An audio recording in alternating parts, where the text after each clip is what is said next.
Magandang araw mga mare at tingnan nyo naman talagang ako'y kagigising pa nga lang dito at 6:30 pa lang ng umaga at ang araw na ito ay tayo ay papasok kaya maaga tayong nagising ngayon at ako nga ay nagmuni-muni muna syempre kasi kagigising muna kaya ayan tayo ay titingin-tingin muna sa kapaligiran at pagmasdan muna ang ganda ng ating tanawin at ito nga ang aming mga garden malulusog sila at masaya katulad at syempre magluluto na tayo ng sinangag para breakfast natin bago tayo pumasok. At syempre, hindi mawawala ang tuyo na prinito dahil bagay na bagay at masarap ito. At ito nga si brother ko, talagang naninigarilyo pa siya habang nagkakape. At syempre, simulan na natin ang pagkain para sa ganun ay papasok na tayo at makapaghanda na. At tingnan niyo man, sarap na sarap ako sa red egg, sa sinangag, at syempre sa sausawang suka na may sili. Sa ayan, ini-enjoy ko nga talaga ang bawat subo ko dito dahil alam ko mapapasubo na naman talaga ako sa trabaho.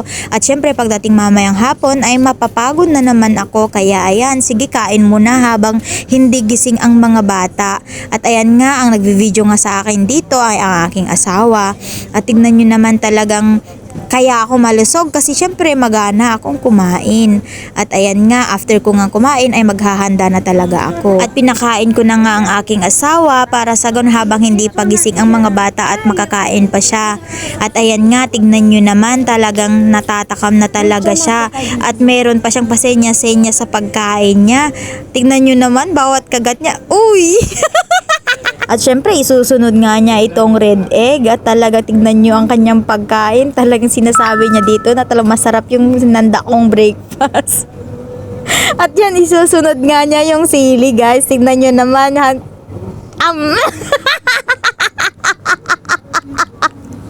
tignan nyo yung itsura niya dyan guys. Talagang naanghangan talaga siya.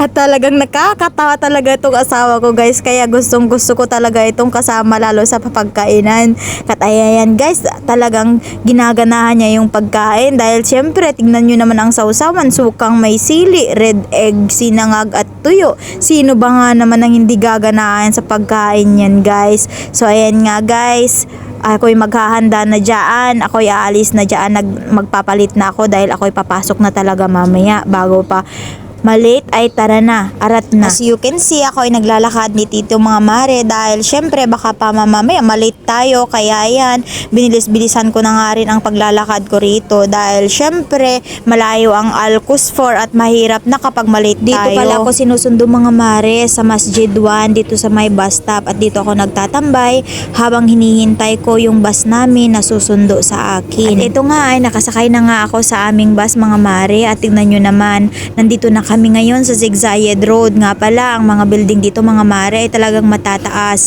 dahil talagang ito ang tinagurian nilang financial center. Dito nga ay pinuput up ang mga business offices at mas magagandang lokasyon ang nandito. Kaya itong parte na nga to ay bentang-benta talaga mas lalo na sa mga fast food mga mare.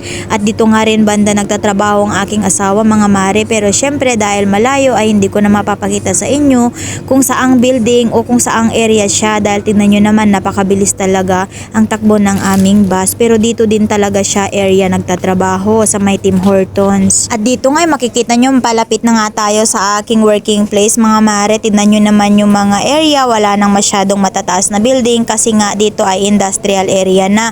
Kumbaga ito na yung medyo barrio. At dito nga pinuput up ang mga warehouse, mga chocolate factory at marami pang iba gaya ng mga pinagprosesan ng mga online selling. Nga pala mga mare, dun nga pala ako nagtatrabaho sa warehouse. Kami nga pala yung sinatawag nilang logistic o e-commerce. Nagpa-process nga pala kami ng mga online orders gaya nga lang mga sapatos, mga damit at kahit na ano pang mga items na in-order nila online. Kami nga pala ang nagpa-process doon. Akala ko nga nung una ay napakadali ng trabahong iyon dahil ang gagawin ko lang ay gagawa ng Excel gaya ng reports, pending orders at marami pang iba. Yun pala ay hindi, napakahirap pala ng trabahong iyon.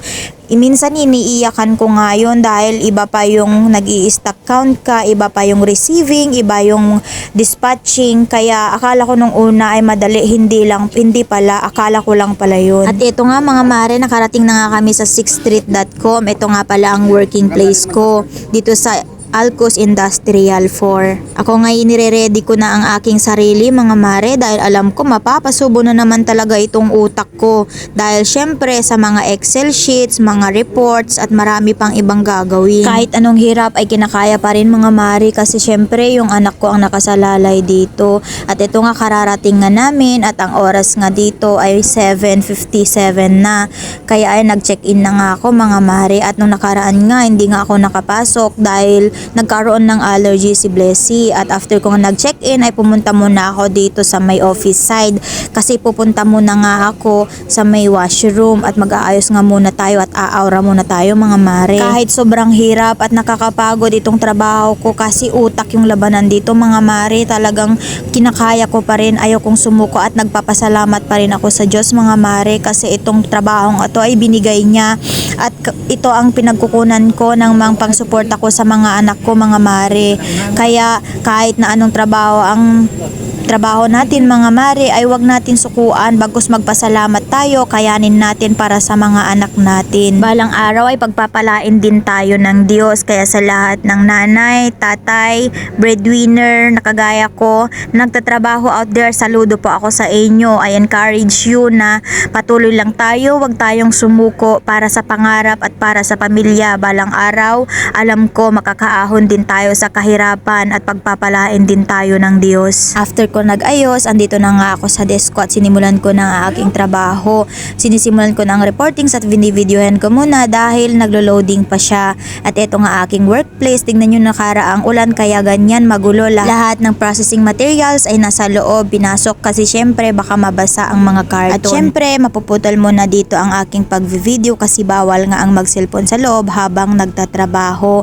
Kaya yan mga mare, mamaya ulit i-update ko kayo sa aking pag-uwi dahil syempre alam nyo naman baka makita tayo ng mga manager at masisante pa tayo. Sa wakas mga mare, nahawakan ko na rin ang cellphone ko at nag-video-video, nag-aura-aura muna nga ako dito dahil syempre hapon na at malapit na ang uwian. At ito nga nag-time check nga ako at 5:45 na nga ng hapon at ang uwian nga namin ay 6 PM nga. Kaya ayan, ngiti-ngiti na ako dyan mga mare kasi alam ko tapos ng aking trabaho at tignan nyo naman may painday-indayog pa akong ginagawa sa upuan ko at paayos-ayos sa buhok ko.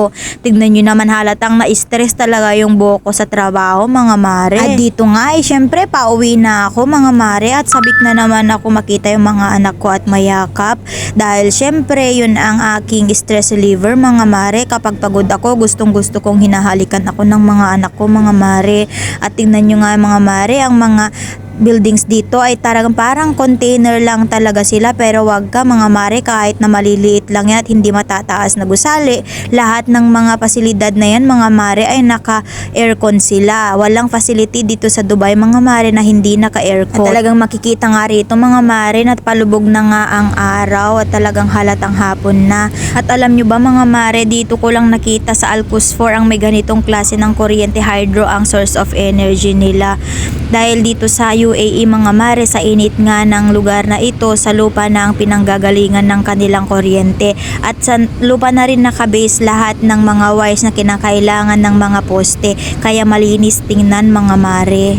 At wala ba kayong napapansin mga mare, sa lahat ng kalsadang dinaanan ko mula kaninang umaga hanggang hapon, walang mga kalat, walang plastik, walang basurang nakakalat sa kalsada, ni walang nakatambak na basura sa gilid ng kalsada mga Dahil mare. dito Sa Dubai mga mare, mayroon silang sariling staff na tagalinis sa mga kalsada at tagapulot ng mga basura mga mare. At ito ay talagang sinusweldohan ng kanilang gobyerno mga mare. Hindi ba't napakaganda ng palituntunin ng Dubai mga mare or UAE? Syempre pag ganito kalinis ang nakikita mo mga mare, mahiya ka talagang magtapon na lang kung saan saan. Talagang hahanapin mo ang basura, ang tamang tapunan para doon magtapon mga mare. Alam mo ba mga mare, ang mga lokal dito, ang mga Emirati, napakadisiplinado nila sa kanilang mga sarili mga mare. At hindi nga sila nagtatapon kung saan saan. Sila ang nangunguna kung ano ang dapat na gawin mga mare. At dito nga tignan nyo nga yung mukha mukha ko mga mare, talagang halatang pagod na yung mata ko mga mare, kasi maghapon ka ba namang nakababad sa computer mga mare. Kaya yun, napagod talaga yung utak ko mga mare at inaantok na nga talaga ako dito, pero ayoko ngang matulog kasi gusto ko nga kumuha na pa ng mga videos mga mare para i-add ko sa vlog ko ngayong araw na ito. Pero kahit anong pagod ko mga mare, kapag nakikita ko na naman itong tanawin na ito mga mare, nare-refresh nga itong utak ko mga mare. Lalo na kapag nakikita ko yung tayog ng Burj Khalifa mga mare, parang pangarap ko lang siya. Uy! Kahit gaanong tayog, gaya ng pangarap ko, kahit gaanong taas, pipilitin kong abutin. Pipilitin kong abutin ang aking pangarap para sa aking mga mahal sa buhay, para sa pamilya. Kaya nga mga mare, alam nyo ba, itong pag-vlog ko, simple-simple ng mga videos ko, at saka first time ko lang mag-voice over, pero alam nyo ba, iniigihan ko. Dahil alam ko at naniniwala ako mga mare na may future dito sa vlogging mga mare. Kaya patuloy pa rin ako sa paggawa ng mga content ko mga mare. Alam ko yung mga videos ko ay hindi kasing ganda ng ibang mga vlogger, pero patuloy pa rin ako at hindi ako susuko mga mare, dahil may pangarap ako at pangarap ko nga na maging isang vlogger someday, maging isang successful vlogger at social media influencer mga mare. At eto nga ng mga mare, malapit na nga ako sa bahay mga mare, mga 15 minutes na lang at talagang makakarating na ako. At eto nga ang Burj Khalifa, napakaganda niyang tignan mga mare. At eto nga yung Dubai Mall mga mare, yung laging pangarap ng anak kong panganay na puntahan, si Blessy.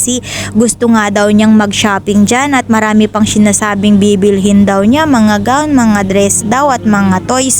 Pero ang hirap nga lang, sakit nga lang sa akin mga mare na hindi ko ngayon maibigay lahat ng gusto niya sa ngayon. Kaya alam mo mga mare, talagang pinupush ko itong pag-vlog ko, dahil alam ko balang araw kapag sumahod talaga ako dito, maibibigay ko na yung mga gusto ng anak ko na hindi ko maibigay ngayon mga mare. Sila nga ang inspirasyon ko mga mare, kaya patuloy pa rin akong gumagawa ng mga content ko. At marami na rin kasi akong nakita mga mare na taong nag-success at gumanda ang buhay dahil sa pag-vlog. Naniniwala ako mga mare, balang araw ay magiging successful din itong pag-vlog ko mga mare. Sa suporta at tulong nyo, pag-share nyo ng mga vlog ko, balang araw gaganda din ang buhay ng mga anak ko mga mare. At ito nga mga mare, nakababa na nga ako dito mga mare at hindi ko na na-videohan yung aking pagbaba mga mare, kasi paggising ko ay bababa na pala ako mga mare, kasi kanina medyo inaantok na talaga yung mata ko kanina mga mare.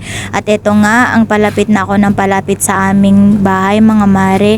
At syempre alam ko, inaasahan ko mga mare na nandyan na yung asawa at anak ko na sasalubong sa akin mga mare. At yun nga yung lagi kong inaasahan at excited part. At tingnan nyo naman mga mare, ayan na nga talaga sila, yung anak ko.